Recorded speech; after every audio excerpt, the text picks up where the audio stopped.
happen to be listening or watching this podcast, we thank you. Welcome to the Morgan Podcasting Network. My name is Rod Morgan. I will serve as your host. We are here to talk about sports, and we are here to talk about wrestling. We have two different shows here on the network. Balls and Brews is our sports show. Yeah, we know is our wrestling show. We're going to do a little bit of both of those for you tonight here live on Facebook. Thank you to those of you tuning in live. Thank you for checking in on YouTube later. Just make sure you subscribe, you like, or follow whatever particular way your platform chooses to have you follow this content. Do it for us. It helps us out. It helps other people find the show. We appreciate it. Helping me put said show together is the executive producer of this podcast and of every podcast here on the network. He will host the wrestling show and maybe a little bit of basketball talk. He's our guy, James Thomas Jamriska. Jimmy Jam, hello. I am ready for a spirited debate about my favorite team in the North, our Cleveland Browns. No, Chris, you don't like that? Browns is correct. Our Cleveland Browns. Go ahead, Rod.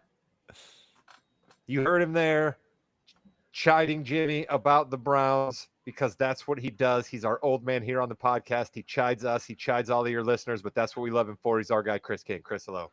What's up, fellas? I am excited about the Browns for one reason and one reason only, so that Williams can give us what the odds are that they will keep 5 quarterbacks on the payroll for the whole season.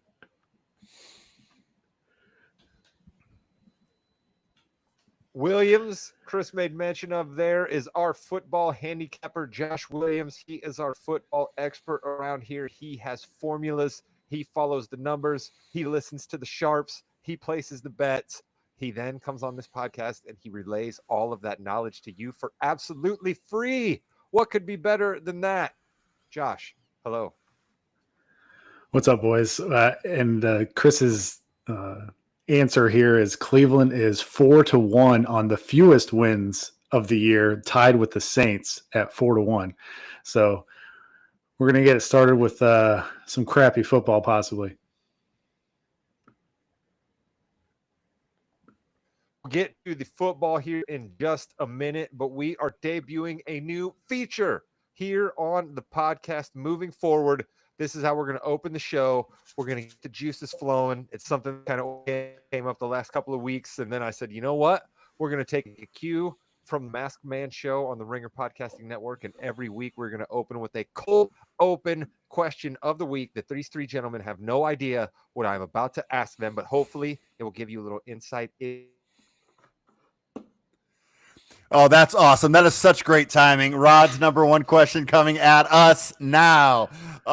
Williams, I could hear your heart pounding because you are so nervous about this because it's not in your notes, Williams. This question's not in your notes at all. Chris, how nervous are you about Rod's question? Oh, I'm never scared of Rod's questions. Oh, never at all. Yeah, because Rod just kind of leaves whenever. Of course, it's perfect timing. Like if you wanted to troll something bad, like you couldn't have done it any better than Rod did right there. Yeah, exactly. So, hey, my question is, do you remember, Williams, last year when we sat down and we talked about the Cleveland Browns and you and I were we were eye to eye. We were all about them. I had them going, I think 12-5 or something like that, 13-4.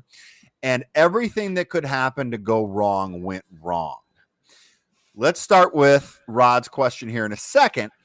But going from there to here, do you think, Williams, that the Browns... Oh, well, here's Rod here real quick. All right, Rod, you back? Let's ask that question.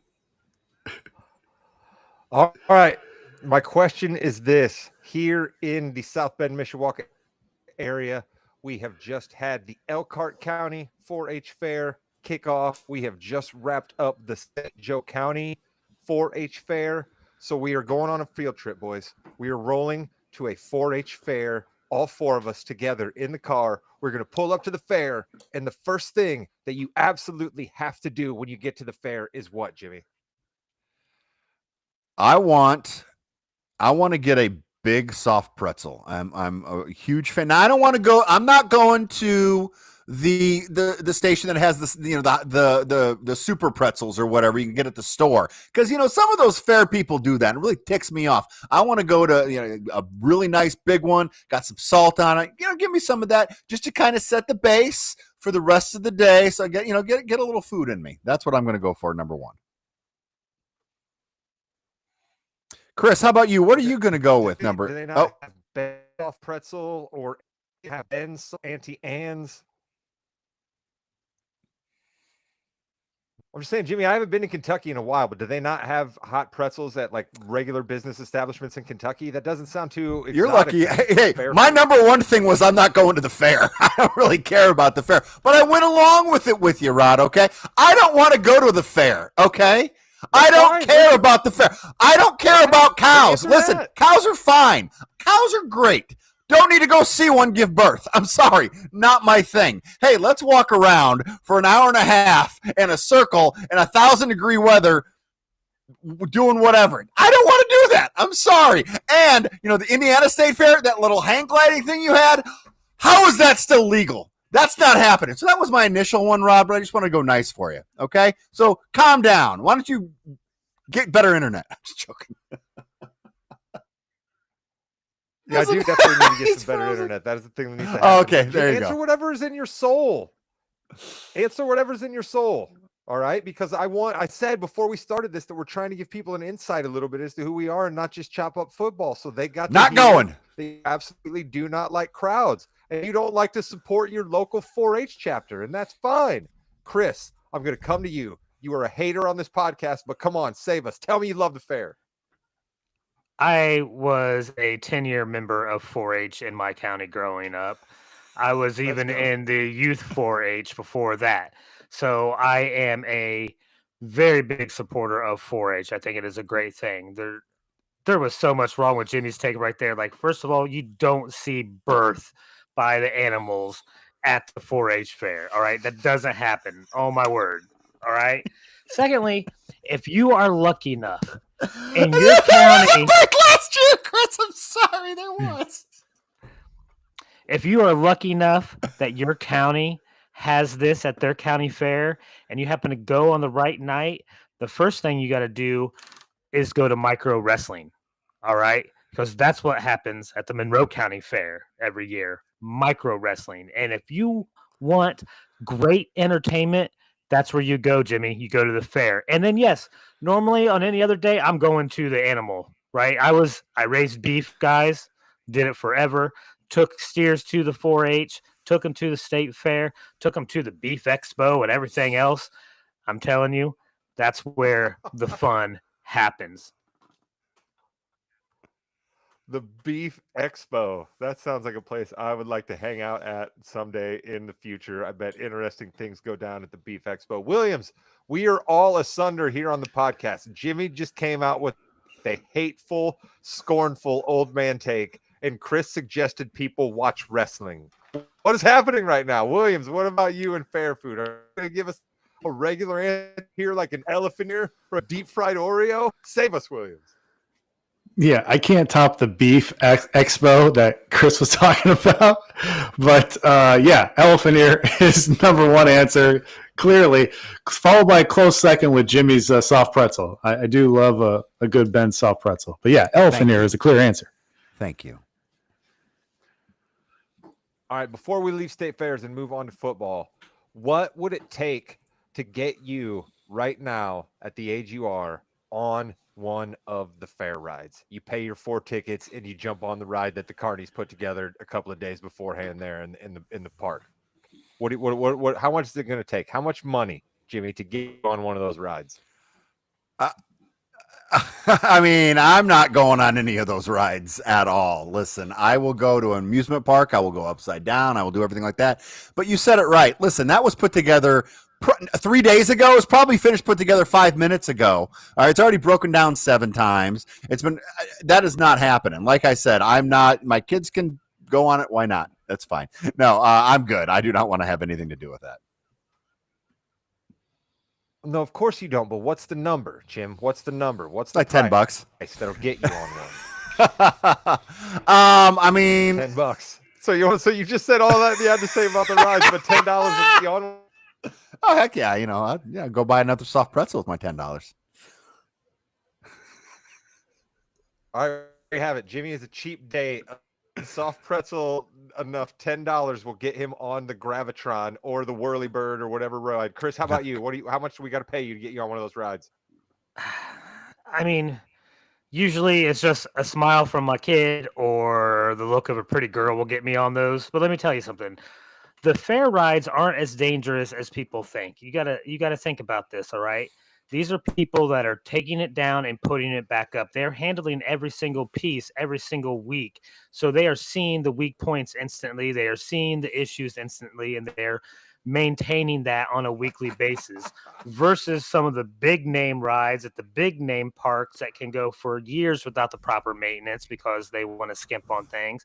And next thing you know, you have support beams failing and people going off rides and all kinds of other horrible accidents. All right. So the county fairs aren't as bad as what you think. And watch the ride before you go on there. There's usually a line. If not, the rides don't last that long. Watch it. If you see something shady, don't go on it, but you won't find something shady. Did you just say the corporate overlords of the theme parks don't watch their stuff, but the little guy at the fairs do? Is that where you're going? You're going that way with this? Hey, I'm calling it like I see it, Jimmy. Every week they do it. How about every day they do it, Chris? No, they're usually at a location for a week. No, the corporate people. Oh, they don't care. They got some 17-year-old running that ride 50 times a day.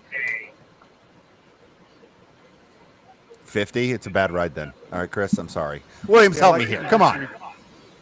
Yeah. I don't know. I would write it.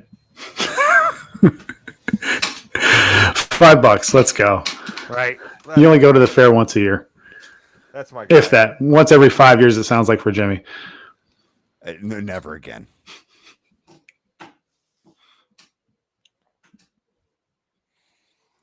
All right, let's get this. Rod is so disgusted with me right now. It's so funny. Malcolm Gladwell, tentatively fab down rides. I'm not disgusted with anybody other than my internet. Yeah. It's not ideal right now, but that's okay. Hey, Williams, we're talking Cleveland Browns. Williams, start up the NFL, and I'm going to go try to. Yeah, I'm going to go try to mess up something and come back. You talk NFL for a second, and I'll be back in here. All right, yeah, we'll start it off with what I think we all think is the last place team in the division, unless Jimmy goes super contrarian with this Cleveland Browns team. Over under 5.5 wins. You can find that at DK plus 115 if you're feeling frisky about the Browns this season, or under 5.5 minus 140. So definitely the juice is towards the under there. It's never good, Jimmy, when your second round draft pick at running back gets arrested before the season for domestic violence. That's what happened to Quinshad Judkins from the Browns. Add in that Nick Chubb is now in Houston. So, I mean, maybe possibly rookie running back Dylan Sampson from the Tennessee Vols could be a deep sleeper in fantasy. If he gets it, he should be able to get some chances early on. So, Jerry Jeudy's target rate went from 37% when Njoku and Cedric Tillman weren't on the field down to 19% when both those guys were on the field last year. And the question is, which one of the 4 or 5 quarterbacks is going to be throwing the ball to him? So that's the big question. And just like another team in this division with the Ravens, they have 5 out of their first 6 games versus playoff teams from the prior year. Ouch. I mean, the Browns just can't catch a break, man. Second toughest schedule in all of football. Why do you got to do that to Cleveland, especially this year? The Browns fired their OC and their O-line coach. Why is that relevant? They brought in a familiar name around here, Mr. Tommy Rees, as the offensive coordinator. So we'll see where that goes. He's got an uphill challenge, battle ahead of him. I don't think anybody really expects much from the Cleveland Browns this year, but those are some tidbits there. So I guess, Williams, who do you think is going to be the starter? Who's going to start? I mean, like 2 or 3 months ago, I was under the take that it was going to be Kenny Pickett because I have read that they really like him. You basically know what you have in Flacco. He's fine, but I mean, he's also He's your number two. He's your number two, right? I would think. And then it seems like, it seems like Sanders has way more talent than Gabriel, and the owners just didn't want to pass up on Gabriel because they didn't think that Sanders was still going to be there by the time they got to him again and again. But then that he was, and so it's a total mess right now. I wouldn't be surprised if they draft a quarterback next year. So it's going to be a hodgepodge of. Wait a minute. Make that make sense for me. Make that make sense for me, Williams. The Browns could have drafted Shedeur Sanders, but didn't, and they drafted Dillon Gabriel because they were worried they couldn't draft Shedeur Sanders, even though they could draft Shedeur Sanders. I don't understand. I'm not sure how that works. Yeah, I think there was this discrepancy between the owner and everybody who had the meetings with Shedeur. Shedeur was so bad in the interviews that they had him basically off their board. And so they panicked and wanted to get at least a quarterback from this rookie class. They took Gabriel, and then a round later, Shedeur was still there. And I think the owner put his foot down and was like, I don't care what the interview was. We're going to take this guy. He's got too much talent. So that's how you end up with one of the weirdest drafts ever, only the Cleveland Browns. And yeah, I mean, I think they're going to go with Kenny Pickett week 1, but it's not a very strong take right now. Chris, how about you? Who do you think is gonna be the starter in Cleveland? Listen, bad ownership. No. Yeah, listen, I need to circle back to Williams saying poor Cleveland for their tough schedule. Like, this is what they deserve. All right. Wow. They've gotten themselves in this position. I agree. And they started with that god-awful guaranteed contract to the no-show at quarterback. So this is what they deserve, all right? And you might as well, I think, put Sanders out there, make him your week 1 starter, all right? He, to me, has the most upside of any of their quarterbacks no matter what, so throw him out there. That's funny. Thanks, Corey. Corey says, preach, Jimmy. That's really funny. I think the Browns are in a lot of trouble this year again with that schedule. I have them at 4 wins. I don't think it's going to be a good season again. I think they're going to just get rid of everybody again. But Rod, you were talking about this. I'm going to let you take over here since you are back with the owners. The ownership has been bad since day one. Why can't, Rod, these owners hire people and let them do their job? Like, why is that so hard for people? I have never been in a position of a high and mighty, everybody has to answer to my whims at a corporation, but I have a feeling that every one of these guys that gets together enough money to buy themselves an NFL team has that exact experience, right? Wherever they've gone has become a success. Whatever things that they've decided to do have worked out and put money in their pockets, right? So I imagine it gets very difficult for these guys to be like, oh, no, you over there, you know what you're talking about, and I don't. I'm just going to sit back here. I'd imagine that's very, very tough for those guys. And the ones that are able to do it usually tend to do a little bit better, right? And as we all know, fighting those inner battles within ourselves tend to be the hardest to do in life. We all know what we should do, but it's hard to make ourselves do it from time to time, right? Look at Chris's guy down there in Dallas. He's been an owner for a bunch of years and he still can't get out of his own way. You know what I mean? Like, it's just, you can't teach an old dog new tricks. And for these guys to rise to the level of NFL owner, they probably were successful in other paths in their lives. That'd be my answer anyway. And last thing here, I don't think they start off with either rookie because it's always easier to go from a veteran to a rookie. If you start out with a rookie and they absolutely fall on their face, then it's a real tough look with the fans. And then you start getting pressure onto the GM and onto the owner. So I think they start with one of the vets and then they go to one of the rookies. They probably will go to Sanders later on in the year. That's my take on that.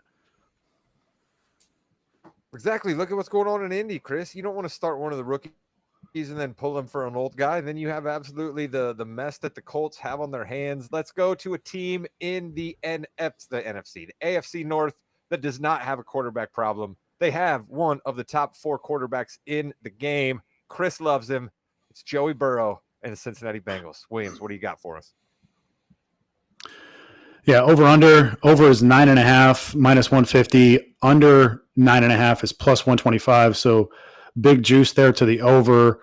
The Bengals right in the middle, strength of schedule wise, 17th toughest this year. There's fantasy goodness all over here. Burrow, Chase, Higgins, Chase Brown, late possible dart throws on Mike Gesicki, Andre Ishovas, Jermaine Burton, if he keeps his head on straight. They bring in former Notre Dame DC Al Golden, who I think is going to help their defense. But here's the bad news. Burrow has been blitzed the least amount of any quarterback the last 4 years, yet no quarterback has been hit more quickly than Burrow. And those are hits coming within 2.5 seconds from hiking the ball. He's been hit quick at a 25% rate higher than the next closest quarterback. That is ridiculous, and I'm disgusted. More bad news for the Bengals. They couldn't stop your grandma on D last year, and they played, get this, the easiest schedule of opposing quarterbacks. Jacoby Brissett, Danny Dimes, Famous Jameis, Deshaun Watson, Dorian Thompson-Robinson, Minshew, Ritter, Cooper Rush, Mason Rudolph, Levis, Dorian Thompson-Robinson again, Dalton, and Russell Wilson twice. And they couldn't stop anybody. That's the bad news for the Bengals. And I thought like 7 of those dudes were going to be good quarterbacks. Nobody should listen to me ever. I thought like 7 of those dudes were going to be good quarterbacks, man. Like I love Famous Jameis and Danny Dimes and Minshew. Like those are my guys you just listed right there. I mean, they're not terrible. Some of those aren't terrible, but they didn't play any like top half quarterbacks. There was like 14 quarterbacks there. So no, listen. The minute you started with Jacoby Brissett, we understood what kind of lesson that was. Here's what I want to ask Jimmy and Chris, because I like what you said about Al Golden, Williams. But here's what I heard somebody say about Golden, and I can't believe I had never thought of it before. He's a college defensive coordinator, which used to be a bit of a knock in the NFL game. But the NFL game is so young now. Why not bring in a guy who knows how to relate to young people and can teach a little bit, right? So many of these guys go around from system to system and coordinators get shuffled in and out. Why not go to a guy who has a base in connecting with young people and teaching them how to play a good defense? I love that. Jimmy, what do you think of that theory? I think you're a Notre Dame fan, and that's a great theory on your end to make sure we keep the Irish going in the NFL. But how many of these people want to learn as much as like the college? Well, I don't know how much the college students want to learn too. How much do they want to learn? Where it's just tell me what my job is, I'm going to go do it. Maybe he's going to bring in something different with that. I'd love to see that happen. If you don't have players on defense, it's no matter how good of a coach you are, it's not going to happen. And that's a huge issue. Chris, Jimmy batted me aside and called me a domer homer. What do you think of my theory that I heard from somebody else? I hope you're right, because the way they're handling some of the contracts on the defensive side of the ball makes you think that they're going to already start with a step back from where they need to be. Cincinnati is famous for slow starts, and they can't afford to do that this year. And if they don't have Hendrickson, especially on this defense come game 1, ready to play in game shape, it's going to hurt them. And they have a pretty easy first 4 games because they can really easily go 3-1. They have the Browns, Jags, Vikings, Broncos. All right. 3 of those are on the road. You got to win 3 of those games. You're going 3-1 when you have the Lions coming into town, and then their schedule gets a little bit tougher. But so they have to get out on a quick start if they want to get into the playoffs this year. And I'm worried. So if this guy can bring some creativity to keep these new defensive players like in positions to make plays, I think that can be successful. And I hope you're right, Rod. I really do. Williams, Chris said something there that I want to leave the Browns or the Bengals after we say this. Like Hendrickson is going to play for the Bengals, right? Like this is going to be one of those situations where maybe he sits out like week 1 and 2 and the Bengals defense looks really, really bad. And then basically the Bengals cave and like give him as much money as they possibly can at that moment. Like that's probably where we're headed, right? Like what the Chiefs did last year and Don't you think that's probably what's going to happen? I mean, who knows, dude? The Bengals are. I think it's the worst run organization in sports. Remember, they got an F in nutrition last year. An F in nutrition. Facilities were underwhelming. You play a sport that has a salary cap. I get like baseball. No, those small market teams don't want to spend money. Like, I don't agree with it, but I actually get it. We just saw OKC win an NBA championship, the smallest market team ever. And Cincinnati doesn't want to pay anybody. And they always have contractors. You wonder why they get off to slow starts. It's because they lack leadership. They lack the professionalism of these other teams. This team, I want to love this team, but I hate the organization. If you don't want to spend money, then just sell the team. Look out. There we go. Williams echoing my thoughts to Herb Simon in the NBA. If you don't want to spend the money, sell the team. You're absolutely right, Williams. That's a great theory to have. Sounds like Williams is not high on the Bengals in that division. Let's save the team that I imagine he's high on because he knows football, and there's a team in this division that is absolutely stacked, but we'll save them for the end. Let's go to the team full of drama, but then they have the head coach who is the man at tamping down drama. So maybe Aaron Rodgers has one more year in the sun. The Steelers still have quite a few guys that look good on paper. Williams, what does your paper say about the Pittsburgh Steelers? Yeah, over 8.5 minus 110 on DK both ways. So nobody really jumping on either way there. 9th toughest schedule in the league. Aaron Rodgers starts out with a revenge game week 1 in New York versus the Jets. You think he's going to get any boos there? They also give up a home game to play in Berlin versus the Vikings. And Rodgers also has another revenge game in week 8 when the Steelers host Green Bay on Sunday Night Football. That should get massive ratings. With Rodgers starting week 1, this will be Pittsburgh's 5th different week 1 starter in as many years. That's crazy when you think about the stability a head coach that this organization has had. They go out and get DK Metcalf and Jonnu Smith to pair up with Rodgers. That should help. But you've still got prehistoric dinosaur Arthur Smith at calling the plays at OC. So, yeah, I can already picture in my head DK getting outrageously irritated with Arthur's lack of creativity on offense this season. They traded away George Pickens to Chris's team, hoping for addition by subtraction there. They traded away Minka Fitzpatrick back to Miami. They get Jalen Ramsey back in return. Does he have anything left? I'm not sure. But since 2016, the Steelers are 0-5 in the playoffs. So Tomlin comes into this year with a little more pressure than normal, I think. 9th fewest miles traveled also for the schedule. So that's in their favor. But I don't know, man. The Steelers they're probably going to be right around 500 again, I would guess. Maybe a little bit better.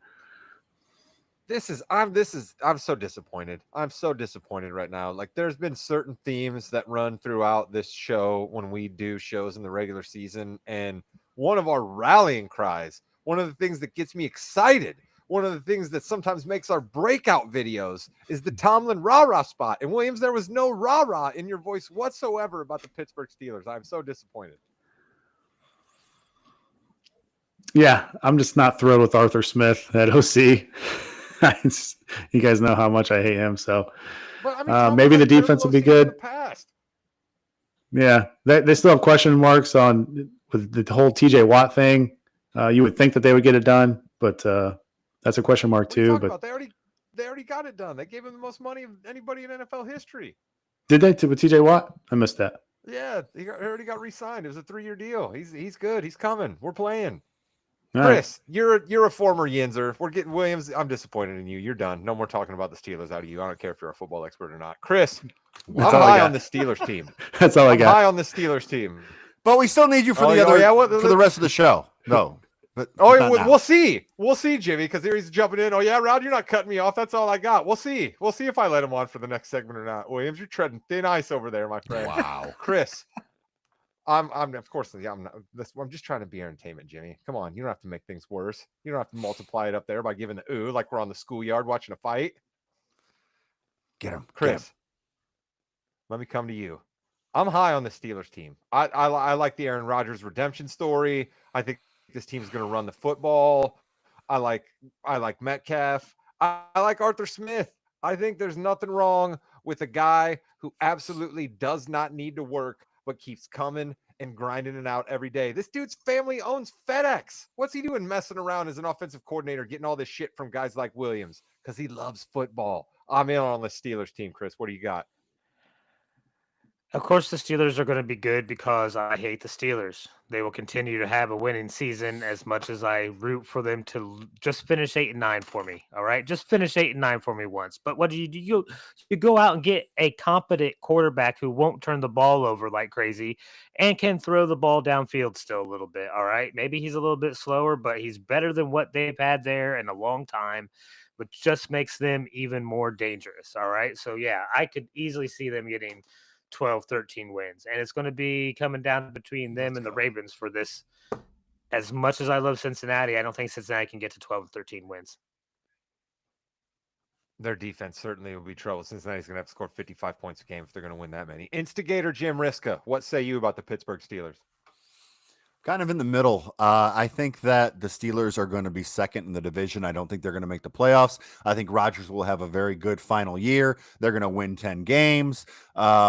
It's not going to be as dramatic as Williams thinks it's going to be, and it's not going to be as high as I think, Rod, you think it's going to be. So it's just going to be another one of those Steelers. They're going to be around 500 seasons. It happens every year, guys. I don't understand why we don't just pencil them in, maybe even pen them in every year for that 9 to 10 wins. 10 wins might not make the playoffs in Jimmy's AFC outlook. That'll be interesting when we get down to the end of the year here and we round up everybody's picks for you. The AFC South has something to say to Jimmy. No. Listen, the division winner in the AFC South, I have winning 9 games for a wild card. Sorry. I still have trouble adjusting to the 17-game season. That still does happen. And that's why I am just a host who tries to make jokes. And Williams is our football expert. The Ravens are absolutely stacked. Lamar Jackson could have been MVP last year. He's been MVP in the past. What do you say about the Ravens, Williams?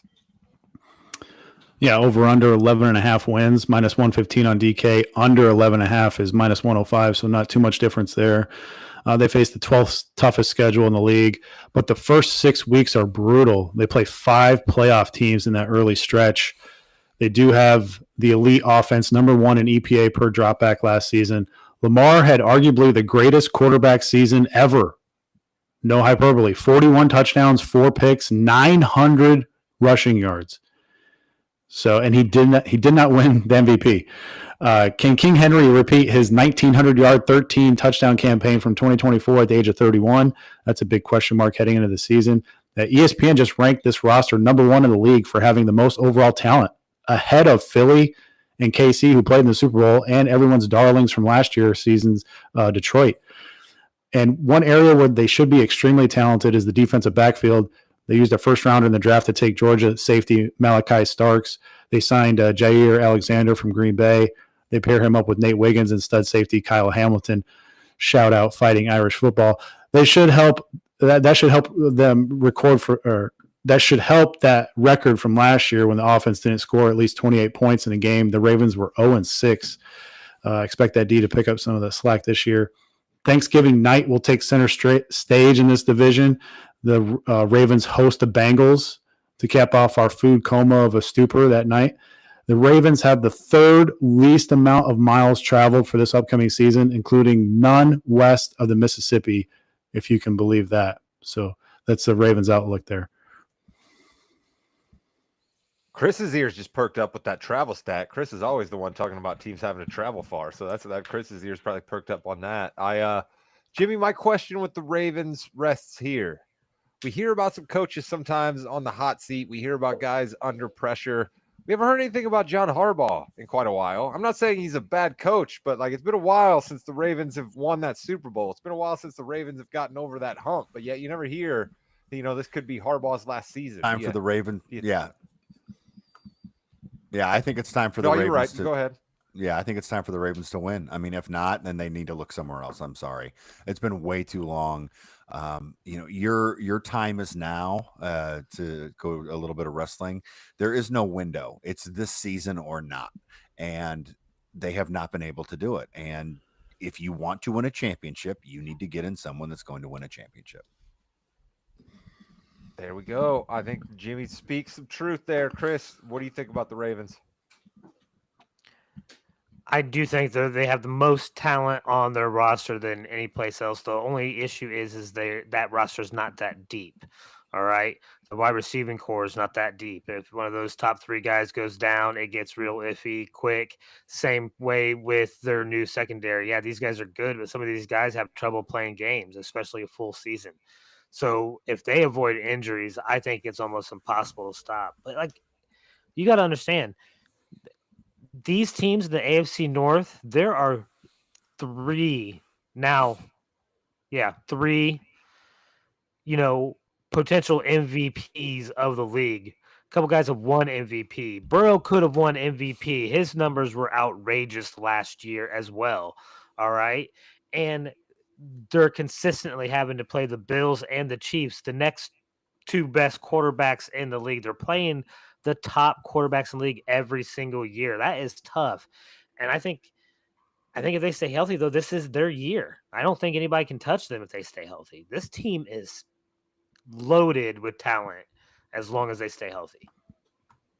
As long as they stay healthy, it could be attached to any team in the National Football League. But Chris, you are absolutely right that the Ravens don't have as much depth because when you have as many good frontline players as they do, it's harder to have decent backups behind them. Such the problem that our Indianapolis Colts had back in the day when we had to pay Edgerrin James and Joseph Padai, and Reggie Wayne and Marvin Harrison and Dallas Clark and Peyton Manning, right? You couldn't have a whole lot of guys that would come in if any of those guys went down. The only thing I have to say to you, Williams, about Chris's retort there is that, yeah, I don't think the Ravens receiving core is great on paper, but I don't know if it matters, right? I mean, look at the stats you said that Lamar put up last year, and he didn't have a great receiver last year, and he's never really had a great receiver there, and he still always puts it up. So I think it's kind of in Lamar we trust in Baltimore, no?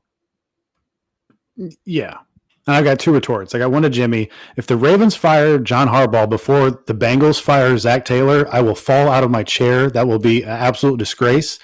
And Chris, like the Steelers' second wide receiver is Calvin Austin. You think that team's going to win 12 games? I mean, Rashad Bateman is way better than Calvin Austin. Pittsburgh has been winning more games than they should for decades. All right. I'm just telling you, they will win because I don't want them to. I could see them winning 9 or 10. If the Steelers get to 12 or 13, I don't know. But yeah, Rod, you're right. The Ravens, they don't need a ton different pass catchers. They still have Mark Andrews. Zay Flowers is super shifty. Rashad Bateman came into his own last year. This offense is awesome. They still got King Henry. So yeah, as the Ravens go, Lamar goes, or as Lamar goes, the Ravens go. So Williams, does your Super Bowl pick maybe reside from this division, or does your Super Bowl pick reside in a different division? I honestly haven't made one yet. I have not got all the way. You certainly have to have the Ravens have to be in your discussion, though, I would think, right? Yeah. Yep. It's tough. They start off with such a tough schedule, so I'm worried that they're not going to get home field advantage in the playoffs. That's my only worry. But all right. Yeah, I mean, Chris said kind of see how the Ravens tackle their early season schedule to see maybe, right? If the Ravens come through that early season schedule pretty strong, sounds like you think maybe they got a good shot, huh? I mean, it's just I was so high last year on the Chiefs because I knew I really felt like they were going to get the 1 seed. And then Chris is right. Whoever doesn't get the 1 seed in the AFC, that's brutal because they have to play the other really good team. So Buffalo ended up playing Baltimore. And if you're the 1 seed, you only have to play that one other team once. So if you're the 2 or 3 seed, you have to beat 2 really good teams to get there. And that's assuming somebody else doesn't come up who we may be talking about next week, some people may not even realize how good this team is. So there could be a 4th team that enters the AFC picture next week. Yeah, they have to play at the Bills and at the Chiefs in the first 4 weeks, right? So, right there, if you slip up, that's your tiebreaker potentially for that number 1 seed. Yeah. Bo knows football, huh, Williams? I think that might be a little bit of a tease of who Williams might be talking about from the AFC West next week. But I have a feeling that he's more high about the coach of that particular team and not necessarily any of the players on the squad. But you'll have to tune in next week when we tackle the AFC West to find that out. We'll close out the AFC next week. Then we will move on to the NFC. We are coming up on the NFL season. I think there's only like 6 more Sundays without football, Williams. Does that sound right? Yeah, so we'll preview the AFC West next week. That might come out on that Thursday, July 31st, which would be the Hall of Fame game, which the Chargers are playing in. So we'll talk a little bit about the Chargers, and then maybe you'll be able to watch them against the Lions on the Hall of Fame game that night. From one Harbaugh here in John to the next Jim Insano, khaki pants, milk loving Jim Harbaugh himself. He'll come up next week. Speaking of insanity, what is going on in the world of basketball and wrestling? Our guy Jimmy Jamriska is going to help us do that. We say goodbye to our football handicapper, Josh Williams. Until next week, Josh, thank you so very much. And we are going to come right back. Goodbye, Internet. Welcome to the Fast Break, the fastest 15 minutes in the NBA. We're going to talk a little bit about the WNBA tonight because there's a lot going on. We had the All-Star game last week, and, painting the picture here is both teams came out and say, pay us what you owe us. And then, Kelsey Plum talks a lot of stuff about Caitlin Clark's team, how they weren't in the meeting. There's a lot of dissension there. They've got the collective bargaining agreement that they kind of all need to be on the same page about. But Rod, I know you want to really talk about the discourse around the WNBA and how people aren't just getting what this is all about. I gotta admit, I shouldn't be surprised by any hateful discourse that comes out on a social media platform in the year of our Lord 2025. But I must admit, I kind of thought we were a little past this arcane, old school, women basketball doesn't make any money. They don't deserve to be paid. This is absolutely ridiculous thinking. The numbers and the math don't support it anymore. And frankly, free will and enterprise don't support it anymore, okay? Caitlin Clark might possibly be the most popular athlete in all of America right now. Name me any other kind of scenario where a person with that kind of draw, that kind of pull only gets paid $85,000 a year, okay? And I don't want to hear that the league overall loses money. That has absolutely zero to do with how much people that work in that league get paid. How much the overall league loses doesn't have anything to do with what people are getting paid. Now, can people lose money and teams be cut off? Okay, fine, maybe. That's for all other people to think about. That's what businesses have to do. But you don't just have Meyer employees not making money at an upward scale because the Meyer Corporation loses money. Now, if the Meyer Corporation loses money and has to call employees, fine. But this pre-ruled tamping down of salaries in the WNBA absolutely has to stop. And Jimmy, I was floored with how much misogyny and just how much uninformed hatred were dripping off of every one of the takes people had against WNBA players being paid fairly. Yeah, I think it's really easy, Chris. You look at the numbers; they're paid 9% of what the league, the 9% of the entire revenue of the league. That needs to be higher. I don't understand what the issue is with that, Chris. No, I don't know. Listen, guys, I'll be transparent. You don't care. Not a watcher of the WNBA, right? When you guys talked about the discourse, I didn't know what you were originally talking about. I had to look up that they were in a CBA type of thing, right? 9% of revenue does not sound good, but I don't know the numbers. I didn't know that the league loses money. I don't know how the WNBA even works. This is a franchise-based thing. I don't know how their salary structures are set up either. Like, if this is a union thing, then by all means, as a union, fight for as much as you can get. I will always be pro-union. So if the WNBA has a players' union, I'm going to support them because I'm pro-union, whatever the numbers may be. Chris is the union man. Yeah. So the WNBA loses about $40 million a year on $200 million bringing in. But Rod, as you said, if you're charging $250 million for a franchise coming in, that money's got to go to the players. I'm sorry. Now, Actually, in the NBA, it doesn't. It goes directly to the owners, that franchise fee. But when you're charging that much to come in, and when you're going to bigger venues because of who's coming into play, that also has a lot to do with it. Because, folks, WNBA is very popular right now, and Caitlin Clark hasn't hardly played this year because she's been hurt. That says a lot.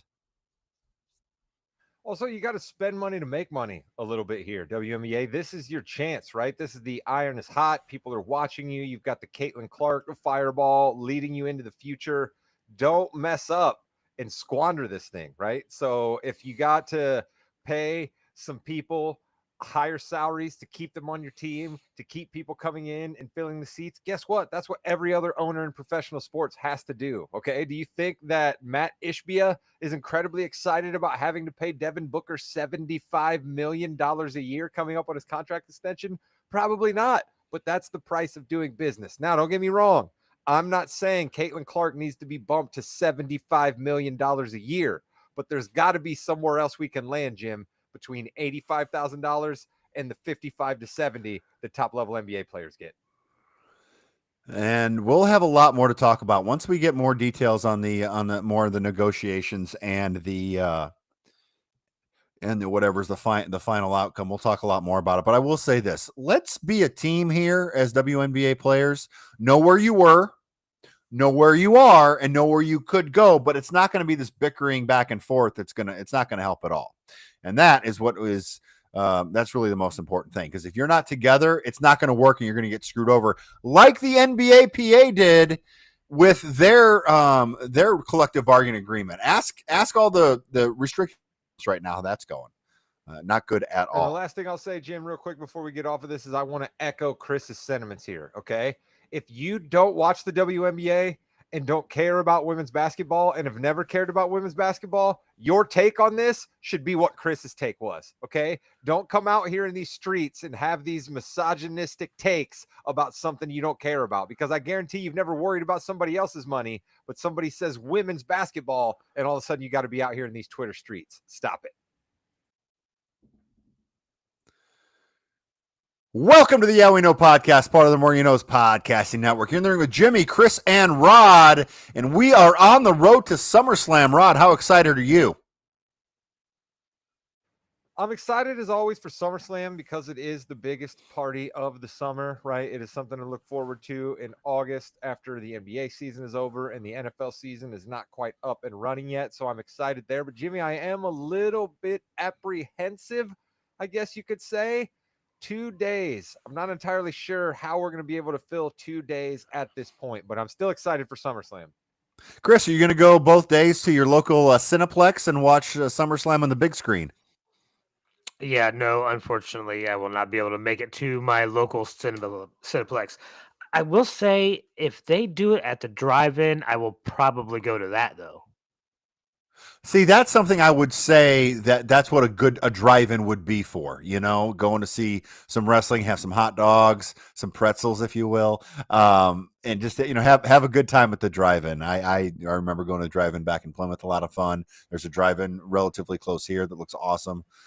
So, yeah, I think that's a really good idea, Chris. Rod, what do you think about this new deal that WWE has? Well, speaking of deals, I think Ben's Soft Pretzels, which is headquartered. We need Morganino Studios, Mishawaka. Yeah, all the pretzel talk you've dropped this evening, Jimmy. We need Ben Soft Pretzels to come in here and sponsor the Morganino Podcasting Network right now.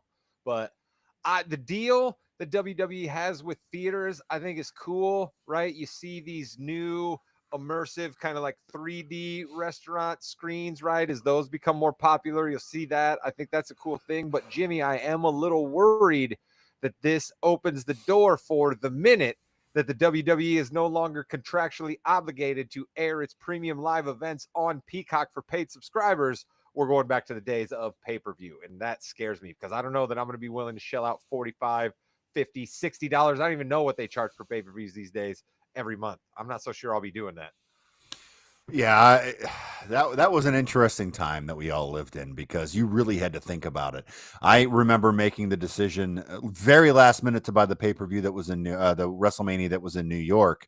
And it was just horrendous. It was really bad. And I was like, oh, it's $50 down the drain. Now it's going to be probably $90 or $100 if they do that. And that's something that we do not want to deal with at all. And that's when people try to go other means and to get things.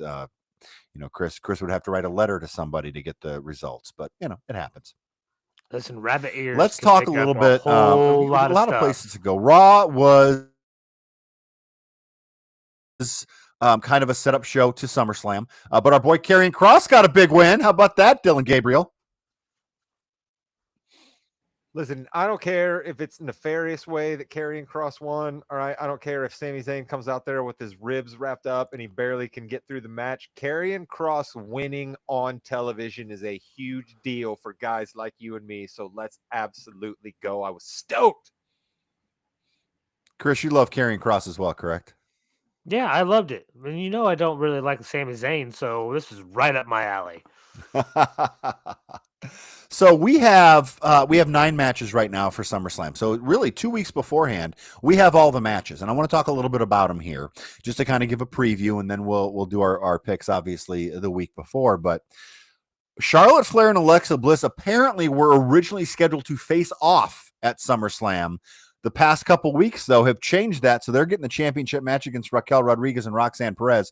Rod, this is going to be a title change, right? Has to be. Oh, absolutely. I think that they booked that the minute that Raquel and Roxanne won the match on Raw. I think it was booked to be that they were going to rematch at SummerSlam and that Charlotte and Alexa are going to walk out with the tag team belts. And I'm all for it. Let's go. Let's see what kind of cool stories we can tell with two of your trusted hands, right? You're going to get a great match out of both of these two, and to get them playing off of one another, I am all for it. Chris, TNA did not have a very good weekend at their pay-per-view. They lost both the women's championship. JC Jane from NXT won that, and then Trick Williams beat our boy Joe Hendry, in a 3-way match to retain the TNA championship, which means that a TNA star, AJ Styles, showed up on the show. Really great. Nice to see that. But we now have AJ Styles and Dominic Mysterio fighting for the Intercontinental Championship. Does that have anything? Is that on your radar at all? The AJ Dominic. Dom. Yeah, I went over the That TNA match. stuff just to talk to you about that. Right. Listen. Okay, first off, I'm going to have to stop you. I got to circle back to your use of our boy. All right, that Joe Hendry guy is not one of my boys. Maybe one of y'all's boys, but not one of mine. I believe, Chris. I believe. No. This is such a bad take out of you. Such a bad take out of you. Anyway, as far as Dom versus AJ, I'm all for it. And I think I am invested in this storyline because right now you have Judgment Day with all these belts. And I think at SummerSlam, they won't have any.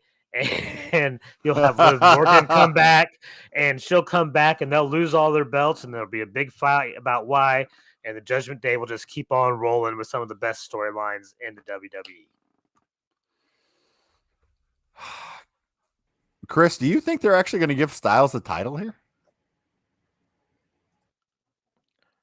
I think you have taught me anything is possible in the WWE. So why not?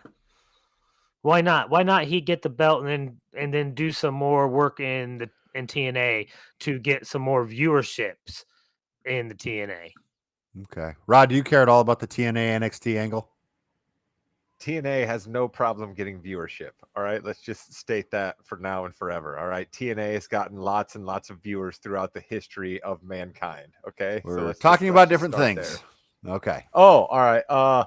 No, I was sad to see Joe not retain the TNA belt, but it also kind of led me to believe maybe we're going to see him back in WWE quicker because he doesn't have the TNA belt around his waist anymore. So I refuse to be sad about that. And what I would say about AJ Styles is, he's going to be Intercontinental Champion, and that's great because we need to start thinking about AJ's post-wrestling career. And I think at this point, AJ has showed us he's going to set up an acting school because in recent weeks of Raw, we have seen AJ portray a EMS worker. We've seen him portray a custodian. We've seen him portray a valet, and he has done a bang-up job at all of them. The improv is strong. with AJ Styles. So he's going to be I'm on excited to every know that AJ has a episode. future. He's going to be on every episode of some 911 Memphis show. Like he's going to get recurring roles because of the work he's been doing on Raw. It's been great. I'm intrigued to see also. Let's go. I want to talk about the main event here. I'm really intrigued to see how they're going to get a good match out of John Cena and Cody Rhodes. Now we know it's a was false count anywhere, whatever it is, anything goes match, right? Street fight. It's a street fight. It can't be worse than the WrestleMania match. But I don't know if I'm feeling I don't know if I'm feeling it right now, Rod. Help me feel this. What if I said 2 words to you, Jimmy? Double turn. What if I told you that we're doing a anything falls, no rules match because Cody is going to go too far. Cody is going to go too far. He's going to get too violent. He's going to take too much out of John Cena's hide, and the crowd is going to turn on him. All right. We have already seen a little bit of the crowd turning on John Cena. We've seen him sort of acting like he's kind of excited about the cheers that he's hearing a little bit throughout the crowd. The hate for Cena has seemed to subside a little bit, other than just the let me do it because it's the thing to do. Cody has been a little more angry, a little more impetuous, right? The whole attacking him after John Cena said, I'm not going to be in the match. That's not the Cody Rhodes. That's not the golden boy that we all love. I think we're going to see a double turn here, Jimmy, and that's why I'm excited for a Cody Rhodes match for the first time in a while. Chris, I want your thoughts on that before I give my 2 cents. I might even take it a step further than Rod. Oh, good. Kill honest. John Cena? I almost see, and I was hoping to have this more fleshed out till I brought it to the audience, all right? But like I do think there is some underlinings of a potential conspiracy that may be happening in the WWE, all right? I have some investigators out right now trying to look into some things, but like I really kind of feel that maybe this is where we find out that Cody's been working for the final boss this entire time, maybe, where maybe the double turn is that instead of, and maybe it's some long con to try to humiliate John Cena or do something else. I can't quite let out too much right now, I don't think, but I just see something going on and I can't quite put the final pieces of the puzzle together this week, but I'm telling you, there's something there, and there's some questions that need to be answered because what we saw last the last week was not what a babyface heel would typically be doing in the middle of the ring. That's all I'm going to say.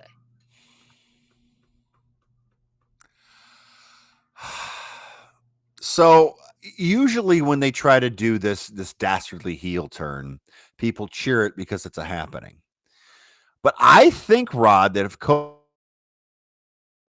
just pummels John Cena with a chair and pummels him, continuously goes too far, I think that might work because I think people would not like to see Cena like that.